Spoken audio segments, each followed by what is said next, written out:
Inna ad-dina 'indallahil Islam.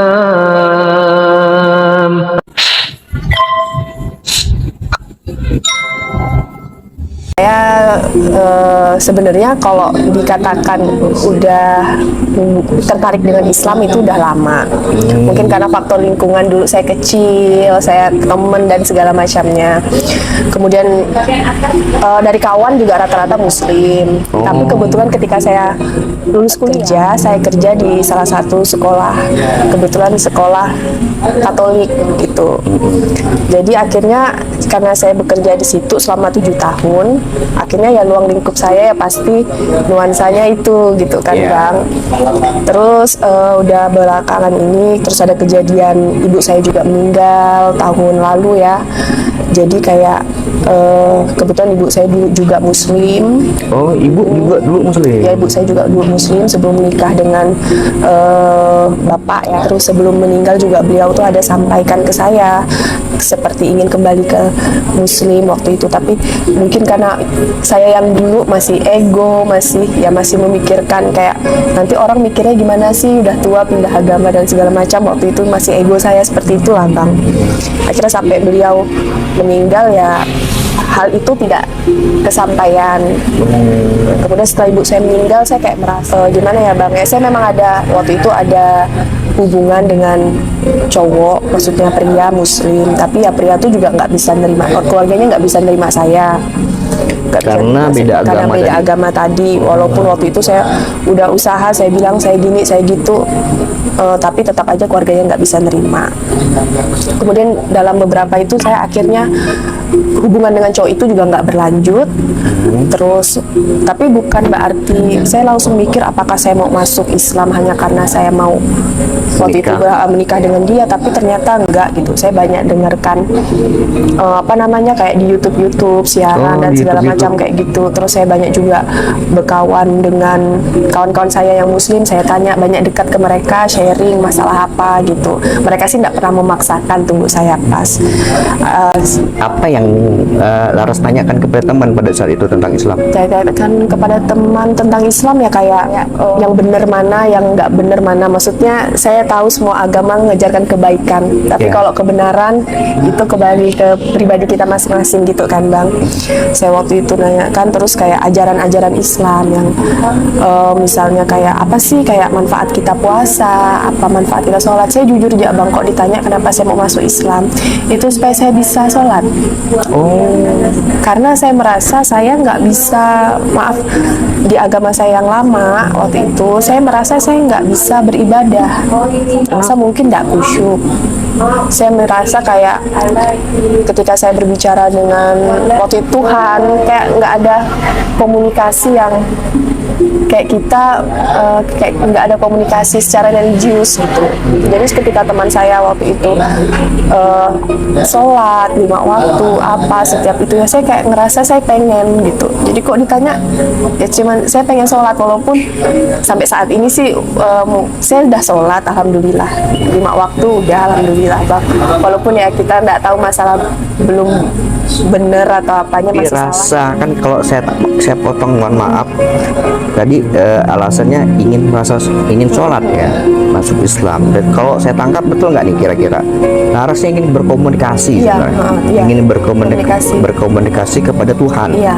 Nah, Laras melihatnya di Islam kayaknya bisa nih dengan cara ibadahnya orang Islam, sepertinya bisa berkomunikasi asik lah gitu ya kayaknya. Dan apakah itu sekarang sudah menemukannya, sudah merasakannya? Ya, saya sudah bisa merasakannya sih, Bang. Dari memang di awal emang ayah sulit pertamanya ketika saya harus menghafal banyak gerakan sholat, dan sampai sekarang di kamar saya tuh tempelan semua bacaan, Bang. Sampai saat ini. Tapi sekarang saya lebih banyak damai sih. Maksudnya saya menemukan kedamaian dalam arti untuk saya hidup sendiri ketika orang tua saya nggak ada.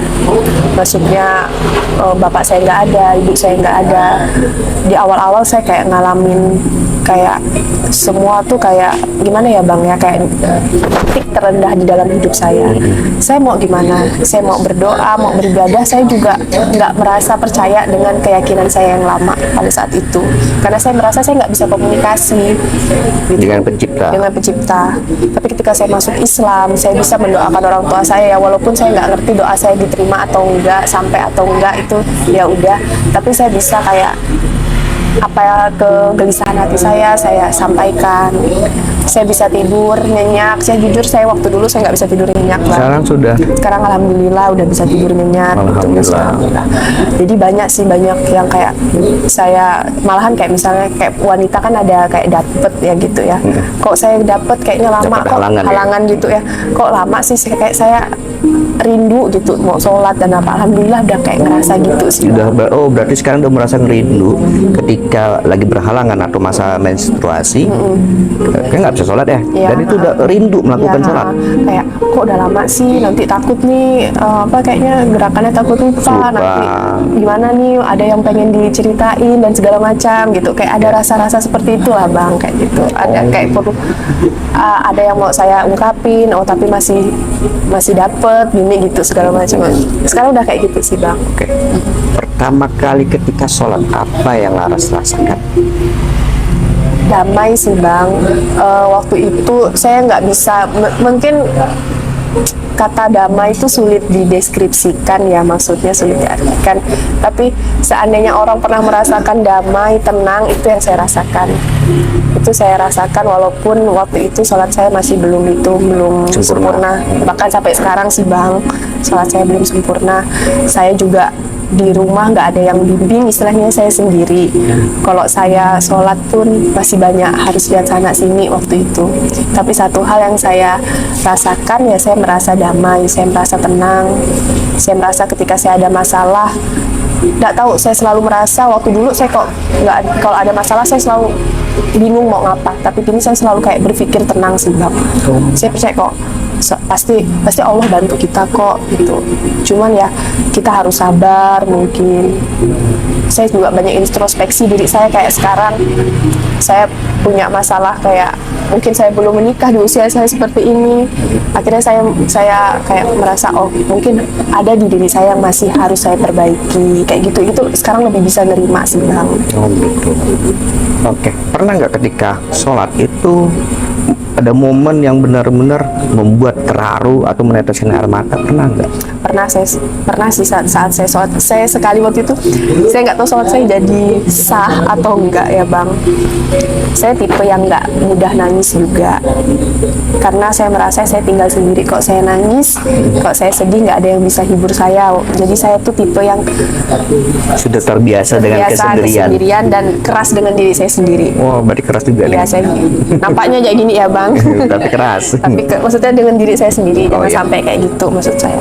Tapi ada waktu itu ketika momen saya mengingat orang tua saya mengingat tentang masalah yang saya hadapin, saya mengingat kok saya belum bisa jadi anak yang baik. Waktu itu sampai saat saya sholat pun, bukan saat saya berdoa, bahkan saat saya sholat waktu itu saya sempat nangis sekali. Waktu itu saya merasa, aduh saya nggak tahu sih sholat saya jadi diterima atau enggak. Tapi saya udah nggak bisa kayak bendung ketika hal-hal seperti itu, dan ketika doa terus meminta ke Allah segala keluh kesah saya waktu itu, dan saya nangis tuh saya udah nggak bisa bendung lagi gitu sih Bang. Pernah Curhat. sekali Ya, curhat mengadu kepada Allah. Kepada Allah. Dan itu ketika kita meminta ya kepada Allah, ada nggak yang dikabulkan kepada Allah? Saya nggak tahu ya Bang, yang mengabulkan dalam artinya seperti apa. Maksudnya dari doa-doa itu ada nggak yang terwujud? Terwujud, tapi saya nggak ngerti terwujudnya seperti apa. Tapi saya merasa kalau saat ini saya banyak dikelilingi orang baik. Saya tahu ketika saya tahu saya juga punya hubungan kurang baik dengan teman-teman saya yang lama tempat saya bekerja, tapi Allah ngasih saya keluarga-keluarga yang, maksudnya teman yang menjadi keluarga saya. Contohnya Abah sama Umi yang sampai saat ini tempat saya belajar, dari tempat saya belajar, beliau-beliau juga menganggap saya kayak anak mereka, kayak ngebimbing saya, banyak bertemu orang baik kayak gitu-gitu sih Bang. Teman saya pun bertambah ya, teman-teman yang sesama muslim yang banyak bantu saya juga gitu. banyak dikelilingi orang baik sih sekarang saya merasa seperti itu. Ya masa ini ya Allah mendatangkan orang-orang baik kepada Laras. Oke Laras, ketika bersahadat apa yang Laras rasakan pada saat itu? Itu saya katakan ya Bang, saya nggak ngerti jelasinnya, tapi saya ngerasa damai, saya ngerasa tenang, semua saya merasa kayak apa yang selama ini menjadi kegelisahan saya, apa yang menjadi beban saya itu kayak semuanya hilang waktu itu. Dan memang katanya kan ketika kita bersyahadat dan menjadi muslim ya kita seperti seorang bayi yang baru lahir dan apa seperti itu, tapi tanpa memang dosa. tanpa dosa. Mungkin standar sih kata tenang, kata damai, tapi memang gimana saya menjelasinnya ya memang itu yang saya rasain sih. Laras ini guru. Ya saya Guru ngajar apa Laras? Saya ngajar TK. Oh TK. Berarti memang ngajar anak-anak ya. Ngajar anak-anak saya. Berarti bisa kalau punya anak bisa mendidik anak menjadi anak yang soleh dan soleha ya. Amin. Amin. Oke. Harusnya bisa ya. Terus kenapa berhenti? Berhenti atau diberhentikan? Saya berhenti. Jadi kalau diceritain, saya kerja udah 7 tahun dan saya udah pegawai tetap. Tapi kalau sekolah tersebut kan memang sekolah non muslim, tidak melarang kan pindah agama atau boleh menerima guru di luar dari agama? Sebenarnya nggak masalah sih, tapi kan nggak mungkin juga saya juga nggak mungkin kerja di situ, karena kalau saya mikir saya kerja di situ lingkungan saya tetap itu Bang, maksudnya nanti kita mudah terpengaruh dan apa, secara mungkin ada beberapa ajaran yang kita nggak bisa gitu, maksudnya udah nggak bisa kayak sama-sama gitu kan, jadi kan saya nggak mau juga kayak mengganggu iman saya kayak gitu Bang, jadi saya keluar sih. Yakin pada saat itu keluar? Ketika awal Kan saya gajinya tinggi kan? ya, jadi saya tuh Januari saya bilang saya mau keluar waktu itu, karena kan memang harus jauh sebelumnya ada kita bilang. Itu berarti sebelum masuk Islam atau sudah masuk Islam? Sebelum. Oh, berarti udah memang merencanakan dari awal. Saya udah merencanakan. Mau keluar, setelah itu syahadat. Syahadat waktu itu, saat itu seperti itu. Terus memang sih Bang, ketika kita udah mau keluar, udah mau waktu itu ya kan kalau guru tuh setiap Juni akhir ajaran anak itu baru kita bisa keluar. Makin dekat tuh kayak saya nggak mau keluar. Nggak mau keluar dari? Nggak mau keluar di tempat kerja lama, karena makin banyak waktu itu godaan dan segala macam. Apa itu godaan? Kayak waktu itu sebenarnya saya mau dijadikan kepala sekolah dan segala macam. Wow, kepala sekolah. Ya. Otomatis gaji tambah naik. Ya, Kan status dan segala macam. Kepala sekolah. Waktu itu karena terus mereka juga sampai saat saya mau keluar juga masih dipertahankan dan segala macam ini, tapi akhirnya saya pikir saya juga cerita dengan teman waktu itu, dengan kawan Yang satu profesi? tapi dia muslim, jadi saya banyak. Oh, ada juga guru muslim? Ngejar di situ? Enggak, maksudnya kawan saya kuliah dulu. Tapi sama-sama guru maksudnya, tapi bukan di itu sekolah. Terus dia bilang, dialah yang menguatkan saya kan, maksudnya bukan mempengaruhi saya buat keluar, tapi kayak kalau udah ada niat, kenapa nggak dilaksanakan aja. Akhirnya saya keluar saat itu. Oke, pada saat itu kan katanya kata Laras pihak sekolah mau mempertahankan. Pada saat itu pihak sekolah sudah tahu belum lah Laras ini mau Belum. convert ke Islam? Enggak, mereka nggak tahu sih. Karena Belum waktu itu tahu. saya alasannya alasan pribadi aja. Maksudnya alasan pribadi, dan akhirnya saya keluar juga sih. Mereka akhirnya ya udah izinkan saya keluar. Oke, kan sekarang Laras bapak sudah meninggal, ibu juga sudah meninggal, berarti yatim piatu ya, dan meninggalkan pekerjaan lama yang bergaji tinggi. Jadi sekarang mata pencarian Laras apa? Saya ngajar les aja sih Bang, Ke rumah ke rumah? dari rumah ke rumah. Jadi ya memang sekarang terasa lebih berat ketika dulu saya nggak perlu ngajar kemana-mana. Sekarang ya saya harus setiap rumah ke rumah. Awalnya agak repot, biasa kita berseragam, biasa kita pakai seragam kantoran. Sekarang saya ngajar cuman kayak pakai Baju biasa. baju biasa gitu aja. Terasa sih awal-awalnya, tapi sekarang udah biasa sih alhamdulillah. Baik, ini kan Laras lagi dapat musibah ya. Iya Bang. Ketika mama sakit, pada saat itu kan pengobatan Iya, biaya besar, iya. dan pernah meminjam ke sebuah lembaga keuangan pada saat itu. kan pilihan yang sulit Ya ya, benar-benar. karena pinjaman belum lunas kan, dan ini meninggalkan pekerjaan. Tentu pasti ada cobaan pada saat itu. benar-benar. Kok tiba-tiba berani gitu, berani memutuskan ini adalah jalan yang terbaik? Saya selalu percaya gini bang, kenapa ya? Saya merasa dulu saya punya kerjaan, oke, saya punya gaji, oke, bahkan lebih dari cukup waktu itu Di atas UMR. di atas UMR. Sejujurnya waktu sebelum ibu saya sakit juga, saya bahkan udah punya rumah, saya udah ngajak ibu saya jalan-jalan juga. Tapi saya merasa kayak saya punya uang, tapi gimana ya bang, kayak hidup saya nggak tenang gitu. Gimana ya, saya nggak tahu sih kayak saya jelasinnya seperti apa. Cuman saya pernah dulu kayak sharing ke kawan saya. Dulu dia juga pernah cerita ada mualaf yang kayak gitu, dia masuk Islam karena gitu. Duitnya banyak tapi kita ngerasa nggak tenang, uang cukup tapi kita merasa kayak Nggak cukup. kurang, nggak terus. Gimana sih bang ya perasaan seperti Ya, itu? karena saya pernah ngalamin seperti itu. pernah itu ya, Bang, ya? Waktu zaman-zaman saya, zaman-zaman jahiliyah saya, Ya, kayak punya kita uang banyak tapi merasa nggak cukup, kayak apa? Padahal kerja udah, itulah kata orang sekarang udah kayak mau tipes gitu bang. Tapi kayak merasa masih kurang gitu. Dan sekarang ya memang saya ada masalah yang itu. Tapi lebih tenang. Tapi saya lebih tenang karena saya selalu percaya kayak oh pasti nanti ada jalan keluarnya. Itu yang ketenangan itu yang saya pikirkan kayak gitu bang. Saya memang ada masalah, tapi saya selalu percaya kayak oh pasti ada jalan kayak gitu bang. oke. Emang sulit sih, berat sih, otomatis sulit. Terus saya mengundurkan diri karena kalau mengundurkan diri pasti pesangon juga Tidak dapat lagi. Ya bang tahu kayak Dan tidak ada uang apa ya, pensiun nggak ada ya? nggak ada juga sih bang, karena saya mengundurkan diri tadi bukan di PHK atau apa. Memang awalnya sih berat. Apa harapan dan cita-cita Laras ke depannya setelah memeluk Islam? Apa sih yang ingin Laras lakukan? Saya pengen kalau kayak anak kecil ya bang ya, saya pengen bisa ngaji. Amin. Amin. Saya menjadi mungkin kedepannya bisa menutup aurat saya. Itu keinginan saya. Oh, sekarang belum nutup Saya aurat? belum menutup aurat sih bang. Iya.